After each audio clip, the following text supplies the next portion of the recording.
welcome everyone to our session today, being facilitated by Dr. Jamie Marich. Dr. Jamie Marich is a world-renowned trauma therapist, expressive artist, presenter, and author. She is the author of over 15 books and manuals on trauma recovery, including the popular Trauma and the 12 Steps and Dissociation Made Simple. In October 2024, her newest release, You Lied to Me About God, a memoir, is releasing from North Atlantic Books. She discusses many aspects of growing up in a spiritually abusive environment as a queer child person born to one Catholic and one evangelical parent. And the workshop today is titled A Foot in Both Worlds, an Expressive Arts Exploration of Bisexual Experience. So thank you, Jamie, for being here with us today, and I'll pass things over to you. Thank you. It is our great pleasure. Wow. We were able to listen in on some of the sessions this morning and consider it an honor and a privilege to be in such great company. We are no longer a practicing academic, although we certainly trained as an academic through largely a qualitative phenomenological paradigm. And so we appreciate a lot of the good research that is happening about bisexual experience.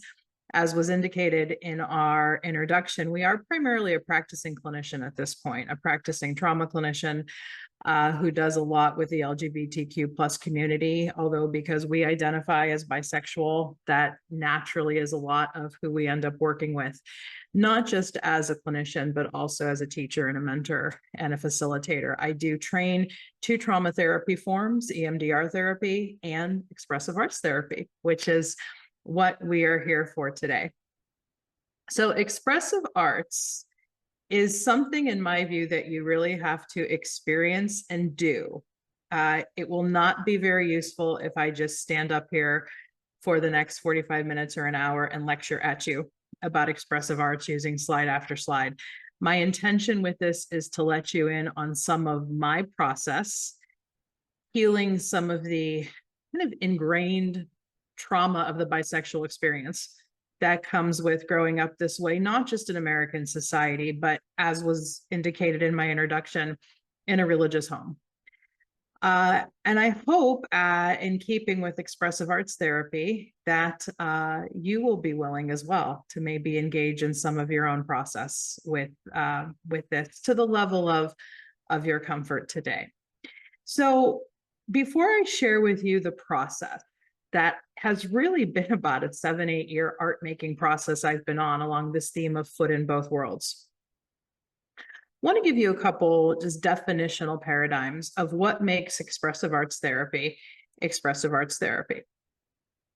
So you may have heard, even if you're not a clinician, of art therapy, music therapy, dance therapy, poetry therapy, drama therapy. These are all valid and credible forms in their own right.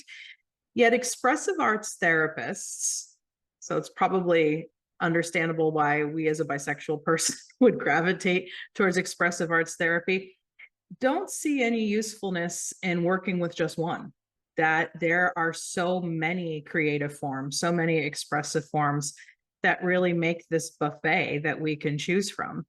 And so we grew up in our home primarily dancing and singing and doing theater and writing. As we share in some of our work, one thing our parents very much did right was connect us to the arts as a kid. And that gave us a lot of outlet to express difficult emotions in a home where it was very clear that showing feelings was a bad thing. So we largely survived because of expressive arts. So expressive arts therapy as a form is willing to work with all of the different forms that are on the table. And as I'll share with you here through my Foot in Both Worlds process, I did engage with that quote from Governor Kate Brown, and I'll go into the whole quote here in a moment, in several forms, visually, through poetry, through songwriting, and through film. Expressive arts therapy is also, whether you're doing it professionally and clinically, or whether you are engaging in it as an artist or as an educator, expressive arts is about the process over the product. we want to acknowledge that a lot of artists out there from various forms do have definite goals that they need to meet for creative output, etc. But expressive arts work, especially in the therapeutic or educational form, is never about product. If you have a cool end product to show, great. That's never the focus. The focus is, how can I engage art? How can I engage art as a way to be a vehicle for these emotions, especially emotions that I haven't been able to put into words very easily? So some of you may be familiar with the quote that offers the title, or is the source of the title for this presentation today, A Foot in Both Worlds. So Governor Kate Brown, who was elected, I believe in 2017 as the first, or appointed and then elected as the first openly bisexual governor in United States history from the state of Oregon. When she was elected, or when she was installed as governor, an article came out with the following quote. And as I read this quote, my encouragement to you is to just listen to it. If this works for you today with your body, as somebody who does a lot with somatic and dance, I'm always tuning in at the level of the body. Yet I want to honor that that may not feel safe enough for you to do today. So you can listen with your ears, or you can listen to this quote with your body. Some days I feel like I have a foot in both worlds, yet never really belonging to either. Some days I feel like I have a foot in both worlds, yet never really belonging to either. And when Governor Brown made that statement, or that statement that she had made was used in media interviews, it was one of the most understood moments, I don't know if we're saying that in good English, that we ever experienced at that point in our life. Because, and I've heard this expressed in a couple other presentations so far, what I think many bi people experience, I know this has certainly been a big part of my experience, is I feel too straight, quote unquote, for cis heteronormative folks, and I can feel too straight for the LGBT community, for especially people who are gay or lesbian. And although I have a great regard for the struggle of transhumans in my life, sometimes I think there's misunderstanding about what bisexuality can mean in trans communities too.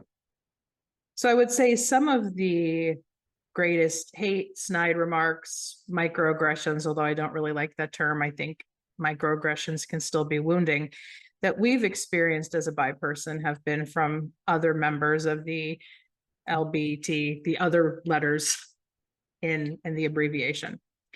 And our experience, especially as we started hanging out in professional circles, definitely when we were hanging out in spiritual communities growing up, being the religions that we were, we would sit there and hear the comments that people made about those who were not straight, and felt the pain there as well. So that experience of walking between both worlds just was very resonant for us, and a lot of the wounding that we felt in our bisexual experience. So just to give a little bit of the nutshell of our coming out journey, it's not really the focus of this today, but just to briefly qualify, we first came out to ourselves at 19 after having had experiences with our first experiences romantically were with girls. Although growing up in a religious home, you dared never speak, that was very much the case. And then when we were living in our university setting and learned that there was this word bisexual, it was probably the first time it was ever properly defined for us. It was such a resonant moment of, this is me. And when we came out to ourselves at 19, we also knew that coming out widely meant we would lose our family. So that was a long process to be able to come out fully and publicly in 2015, because people who were close to us knew, partners we had knew, But coming out publicly as a professional, as an established author at that point, meant that we had to come out to our family in 2015. And we did lose some of our connections, but gained many others, because we found that there were others in the extended family who were yearning to be seen as queer or not fully straight as well. So it all worked out, or it is all working out. Yet coming out publicly in 2015 was a journey, because we were married to a man at the time. It was not a great marriage. It ended up kind of in an abusive puddle that we had to get out of rather traumatically. And a thing that a friend of mine said when we came out in 2015 was, once you come out publicly, everything's going to change. She was right, and we're glad we did. Yet in the years afterwards, it did take some sorting through of the experiences we had as a bisexual person up to that point and what it would mean for us going forward. So the Kate Brown quote landed with us in 2016. And as somebody who has a very expressive arts soul, the very next natural step for us was to make an art piece. So remember, or for those of you who came in late, I talked about expressive arts work being multimodal, intramodal. It often starts one place. Now, interestingly, visual art is never anything I trained in. Something we teach in expressive arts therapy, though, is that the creative form that you may see as your weak link, the one that you don't have the training in, the one that you don't have the study in, probably has the most to teach you. So even today, friends, as I went over the kind of buffet, the menu of expressive arts therapies, you may have noticed, oh, I really like that one. Maybe it's writing for you, but yeah, dance and movement's not quite my thing. So for us, dance, theater, singing, writing are our things. But visual media never really was. In our studies, though, we learned to embrace it as the comfort zone edge. And so once we encountered the quote, some days I feel like I have a foot in both worlds, yet never really belonging to either. This was our first step in the process. And we did this piece in 2016 as our marriage was crumbling and as we were really trying to fully embrace what an identity that was so authentic to us really meant for us going forward. So inspired by the quote, and quotes or words sometimes start off an expressive arts process, we decided to dip our feet into pink and blue paint, press the feet down, and then we ended up taking this picture. This is actually our feet. And then we were able to print out the picture and move it into the painting. So this technically by visual definition is a mixed media piece. And I'll just take it off a screen share for a moment. We still have the piece. It hangs in our office along with some of our other special expressive arts processes. So from the painting, after we did it, after it resonated with us, after it stirred with us for a while, from the painting, then came the poem. So this is still the raw version of the expression. I'm going to read it for you. You can read along here as I scroll, especially if you need a little extra assistance. But like with many things expressive arts, my invitation for you with the poem is to listen to it with your body. If you do want to close your eyes, you may, if that feels safe enough for you. And as I read the poem of my early experience with reconciling, not my bisexual identity, because that's solid. It's the pain we have felt from having to live this way. Now I can say having the privilege to live this way. Yet in the early days of figuring it out, this was largely the experience. A deep fissure dwells in my body and soul. Despite all of the prayers, the meetings, the massages, the yoga classes, the rituals, the counseling, I am still searching. I know I am beautiful. I embrace my worthiness. I've healed a cadre of traumas, wounds, scars, punctures, bruises, tears in my therapeutic quest. The longing for wholeness remains. A blessed fusion I will only find through learning a different kind of sacred dance. I accept the invitation.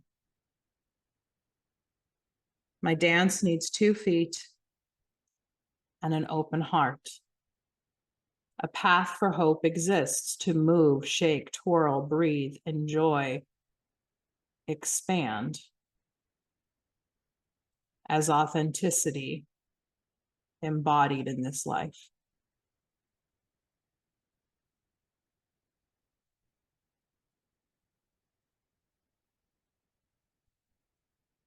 I'll go ahead and drop the link for this in the chat.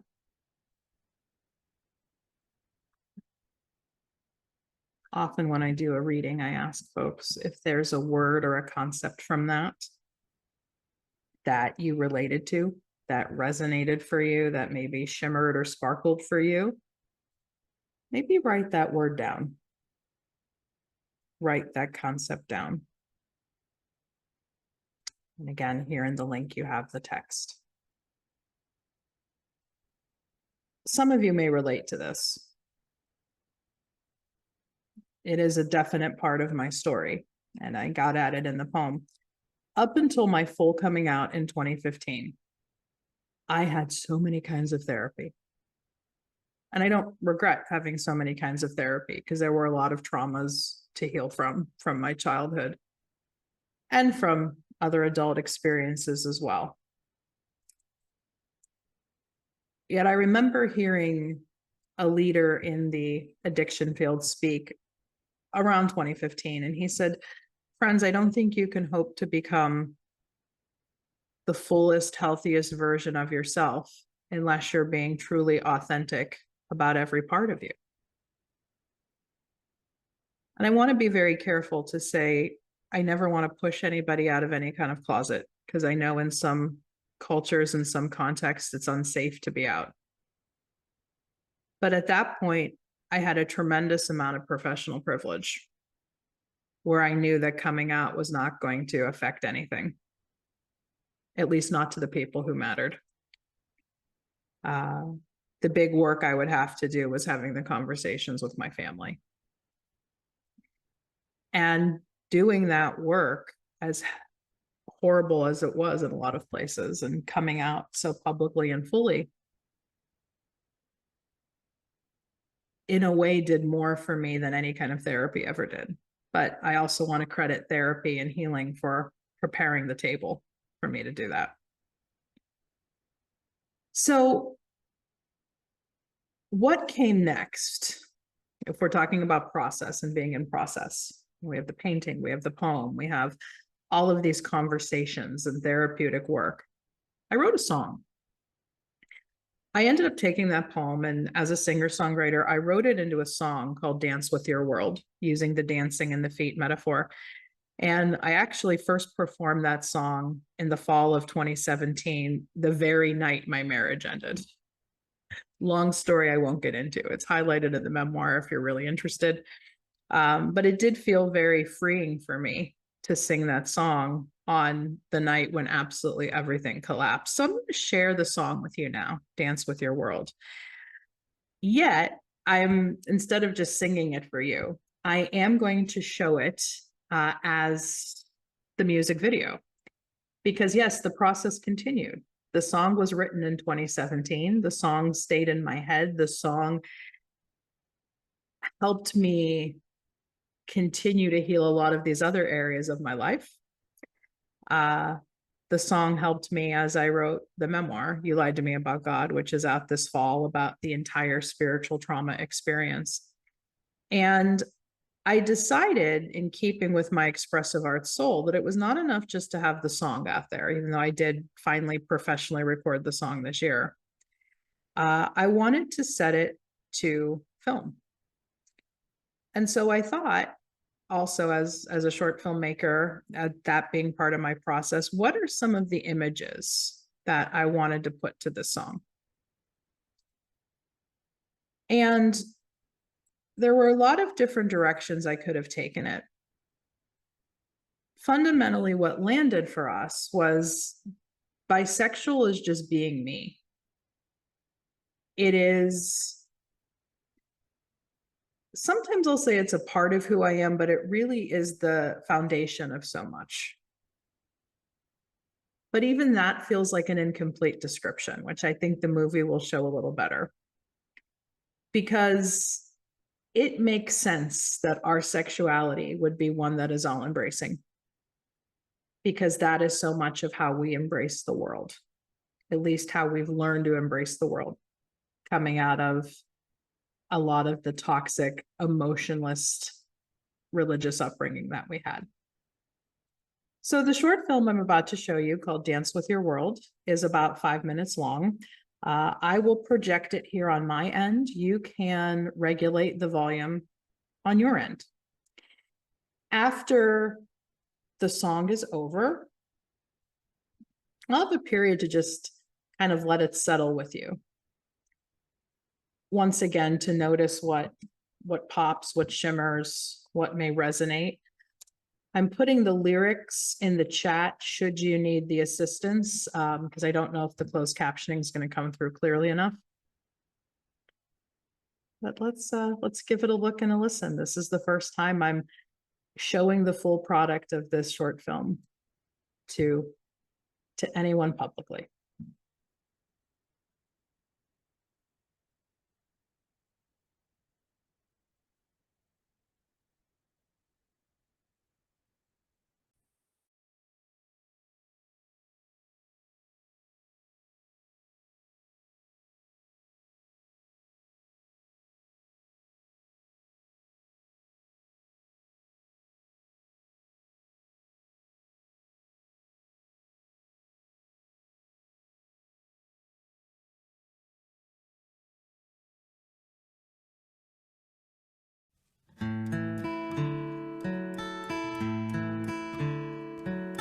One foot goes left, one foot goes right. Walk in darkness, walk in light. One foot is queer, the other is straight. Show up early, stay out late. Living with a foot in both worlds tears me up inside. There's a truth I'm learning now that I no longer hide. I need 2 feet to move me and a center that unfurls. Today I claim my voice and share my dance with the world. One foot likes girls, one foot likes boys. Cry in sorrow, cry for joy. One foot steps off, the other is loud.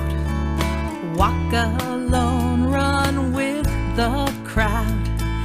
Living with a foot in both worlds tears me up inside. There's a truth I'm learning now that I no longer hide. I need 2 feet to move me and a center that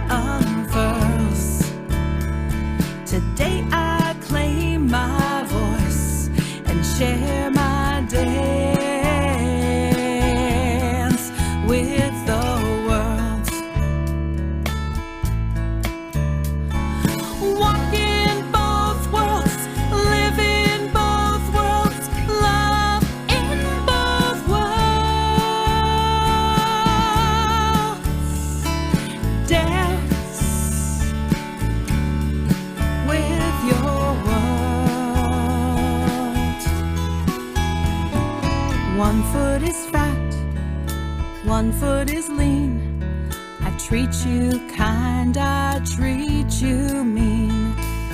One foot stays here, the other must roam.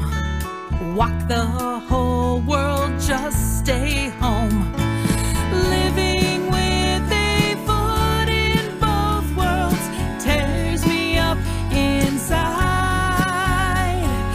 There's a truth I'm learning now that I no longer hide. I need 2 feet to move me and a center that unfurls. Today I claim my voice and share my dance with the world. One foot goes left, one foot goes right. Walk in darkness, walk in light.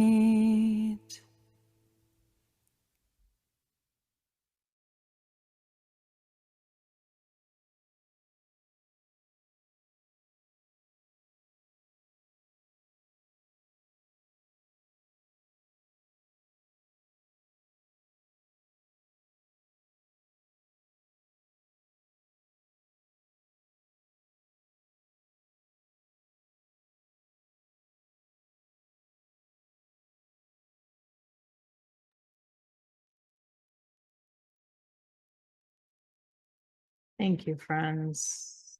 Appreciating some of the love coming through the chat. And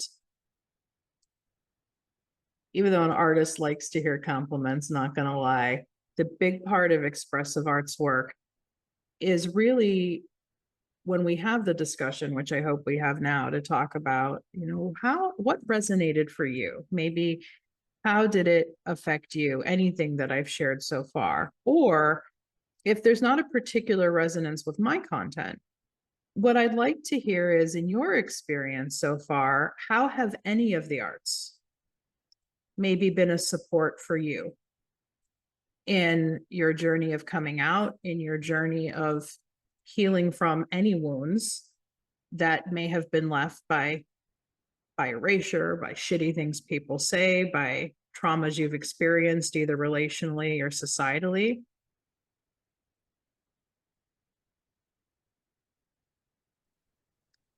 So if anybody wants to share on vocally or on camera, come on in. Derek, I see you've unmuted. I guess I'll just do, maybe perhaps in this community would be a generic comment, but I remember in particular going to a film screening of, I believe the movie was called Because I Am a Cheerleader. Yes. And it was nice because even in my relatively small town, it brought together people of the LGBT community. So not only experiencing that film for its own messages, to be able to be in the same environment and aura for whom the film was touching. Yeah. And that film you referenced is also a classic for anybody who kind of went through religious trauma. It's on a lot of our lists. Thank you very much, Derek. Thank you for your kindness. Taralyn. Yeah, I actually am going to echo what Derek said. That's so funny that you brought up But I'm a Cheerleader, because I feel like that was also like a very foundational movie for me. I think similar to you, Jamie, I was raised in like a very religious, very, very Catholic household. I'm just trying to think here. I don't feel like coming out was ever really a thing for me, in the sense that like I just was like, I'm like, this is what I'm doing, this is who I'm dating, and I don't know if it was a surprise to anyone, but I do certainly remember like my grandfather was like a deacon in the church, and I remember like talking with him about like not only sexual identity and stuff like that, but like gender. And anyway, the other thing I was going to say in response to your initial question was, the connection to the arts. I'm curious to know what other people think, but I've kind of been like, not noted, like, I've noticed this like huge influx of like pop stars these days who are, writing and singing and like being so openly bi. And I find that so interesting, because it's certainly not something that I feel like I really had access to when I was growing up at all. But now I'm thinking like what it must be like to be, you know, a youth with like, I don't know, Billie Eilish or whomever who's like very open, you know, through these lyrics talking about like their, you know, bisexuality. So anyway, that's what came to mind for me when you brought up, you know, the arts. It's a great question. I think for me, to respond to that, it's a tribute to the work of advocates who have come before us to even lay that groundwork for people to be able to be more open, not just as bisexual folks, but anywhere that you may fall in the LGBTQIA plus community. Yeah, I never would have dreamed of that level of visibility as a kid growing up in the 80s and 90s. You were gay or you were lesbian was basically it. And even early media portrayals, early music portrayals were very much framed in my family as, like, I remember Elton John was one. His music is great. My parents didn't deny that, but we don't agree with his lifestyle. So, you know, I often ponder how it would have been growing up with things like they are the way now. Or was I meant to grow up the way I was supposed to? Has it made me fight for it more? I don't know. Speaking about popular music, though, I do want to share in the chat. If you're a Spotify user, you can have access directly to the music. I think the playlist should at least come up. But another expressive arts practice that I do with some of my clients, and this is actually one I made with two bisexual friends of mine. We did a collaborative bisexual playlist. Playlists are fantastic. How I will often use them with my clients therapeutically, is to have them put together a playlist of music that is a good support for them when they're leaving therapy, right? If they have to drive home, if they have to go into their life and deal with some emotions that are coming up. But playlists can often be used in expressive arts therapy or really throughout trauma therapy about along organizing themes. So maybe a theme is angry songs because I'm looking for healthier outlets to express my anger. Maybe I'm looking for ways to focus in on healthy spirituality. Maybe I put together like a healthy spirituality playlist. So this is a bisexual playlist. You're free to use it for your own listening pleasure or just to kind of get into the minds of myself and two of my friends, because we set this up as an open collaborative playlist. And yes, it's to Taralyn's point, we have so much more music we can choose from now that we didn't when we were kids growing up trying to sort a lot of things out with our sexuality. So sometimes when I listen to this music, especially because I work from a parts model in how I do a lot of psychotherapy, there's a sense of how can I maybe send some of this music back to my younger self who could have needed to hear it then.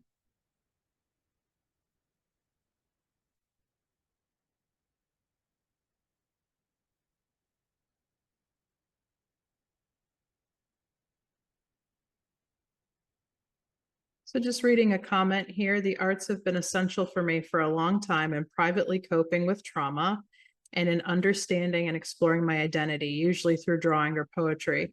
But more recently, dancing badly on my own has been really crucial for me in coping with and expressing anger from trauma that's been coming up a lot in the last couple of years. I know we often have this tendency to say we dance badly.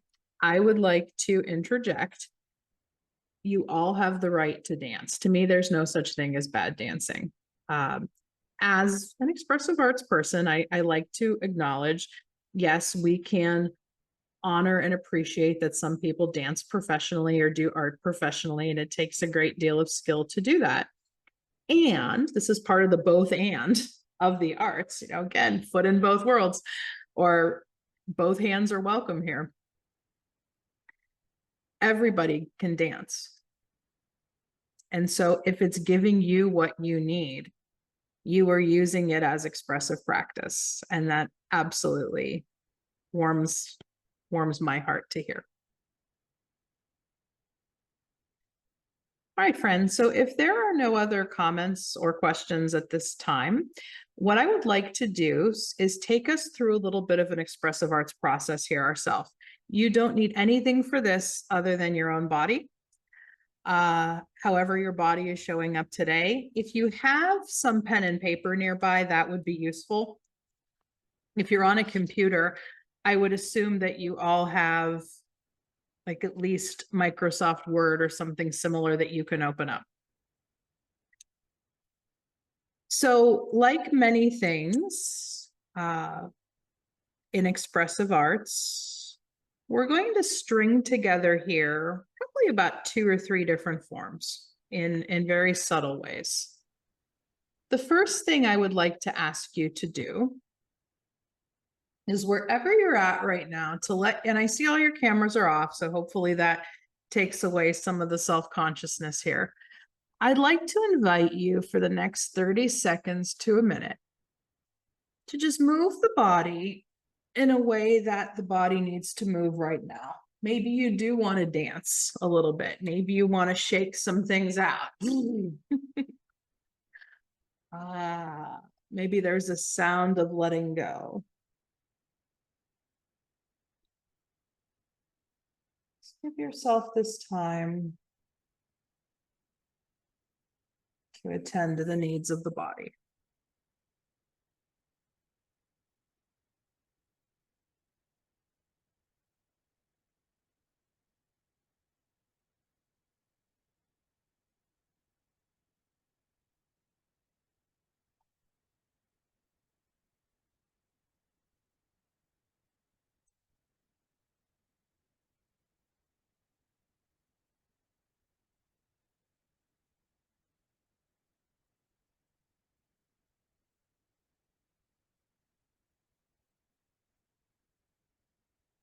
So one of the biggest blocks that a lot of people have to approaching the arts is a sense of, I can't do it.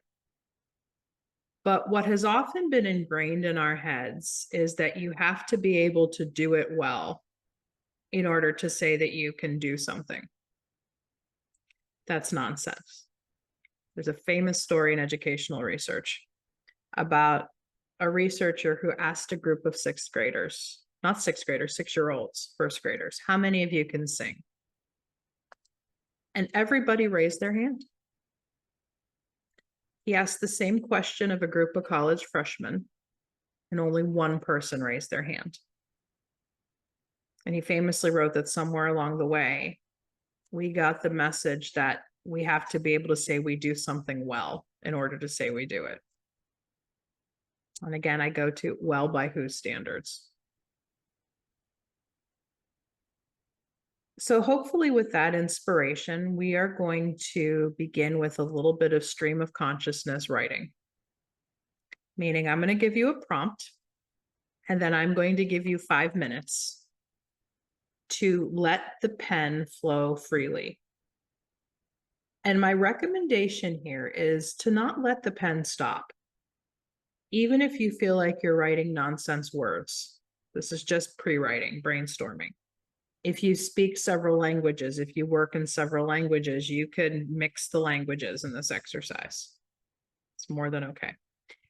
So at the top of your page, I would like you to write the word that is the focus for this conference that we're all here for, bisexual. Or bisexual plus, if that feels better. And for the next 5 minutes, we are going to do something called a word chain, which is after you write down the word bisexual on your page, what's the next word that comes to mind? So like we wrote plus. Just keep going with words, keep going with associations, phrases. Again, you can work in several languages. And if in this 5-minute process, you're saying, I can't think of anything more, write that down. Something else will come up. All right, friends, let's see where you go. I'm going to do this along with you.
Okay, wherever you're at right now, go ahead and put the pen down.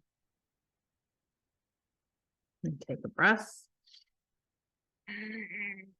Maybe come into another organic movement or shakeout. And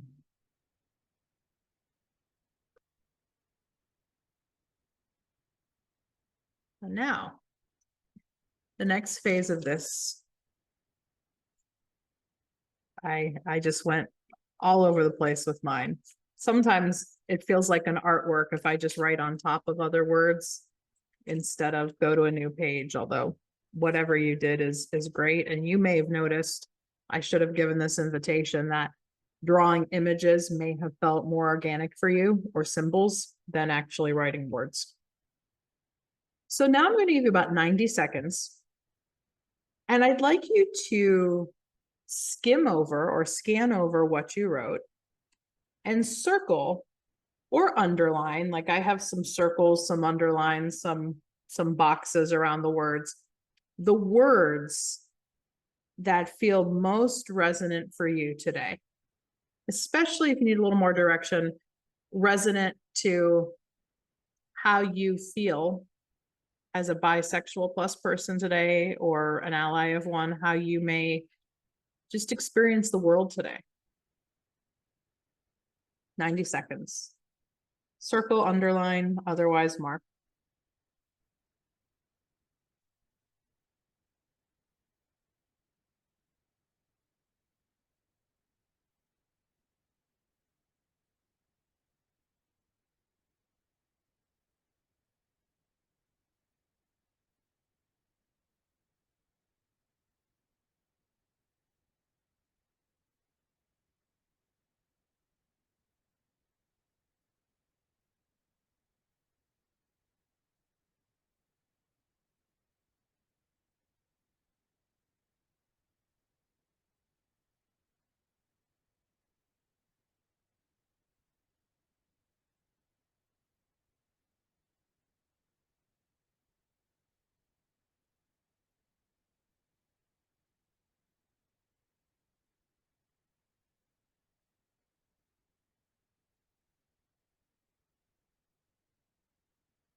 Okay.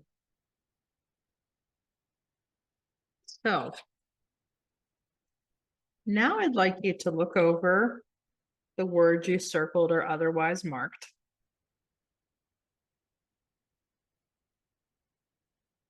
Is there one of them that you could maybe put a gesture or a movement to right now? It's just an example. Go with what's organic for your body. Can you put a gesture or a movement to one of the words you circled?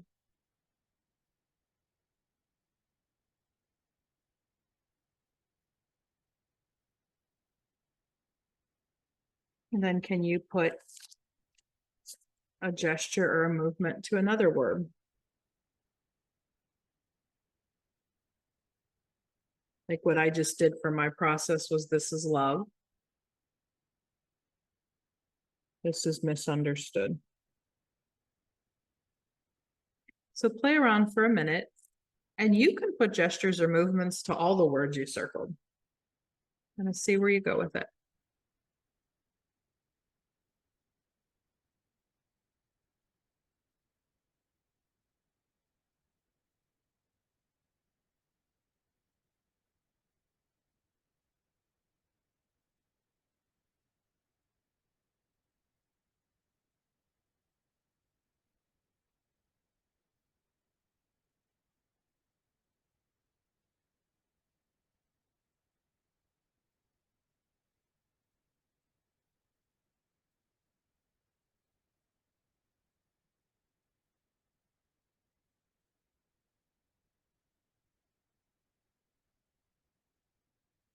So if you haven't done so already, now maybe you blend them together.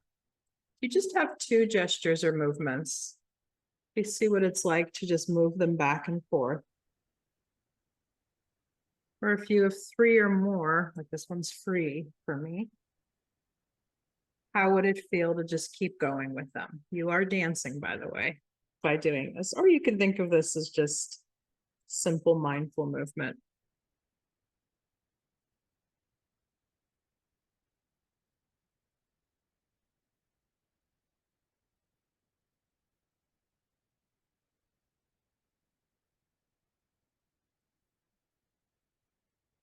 And maybe as you're moving, you're noticing there is a song you'd like to put on. Although you don't have to do it right now because I want to move us into our next practice. This is part of what it means to kind of go with one practice to the next. Can you let one practice or one art form kind of reveal another one to bring in, or to reveal where you may need to go next? All right, friends, so a last little writing practice to put a bow on this, because I see I'm just about at time. Of your 3 words, 2 or 3 words, can you put them into a short form poem? Or if you like the traditional haiku format, the 5-syllable, 7-syllable, 5-syllable, although they can even vary from that. Maybe there's a longer form poem. Because we are so close to time, it could be that you take this writing kind of as a take-home process or take-home practice from here. Because when I do a word chain and I do some movement and I do some music with it, the kind of what comes next would go, where are we at then in terms of whatever's coming up next. That is part of expressive arts, is being in flow. So I'm putting up in the chat just a couple places where you can reach me. I have my direct email, jamie@redefinetherapy.com. Redefine Therapy is the website I keep that probably most corresponds with the content of this presentation. Basically, every resource I've done that's for free is online up there, and a lot of the interviews I've done connected with the spiritual abuse work and some expressive arts projects as well. And if you're wondering if the film Dance With Your World will be available, I am going to put it up on YouTube in about the next week, especially now that I've shown it here. It will be one of the video resources that goes along with the launch of You Lied to Me About God. So you can either look for it on Redefine Therapy or my YouTube channel. If there were any questions, burning desires, again, I know I have till 12:30 and I kind of lost track of my own time. I'm here in the chat, or if anybody wants to speak.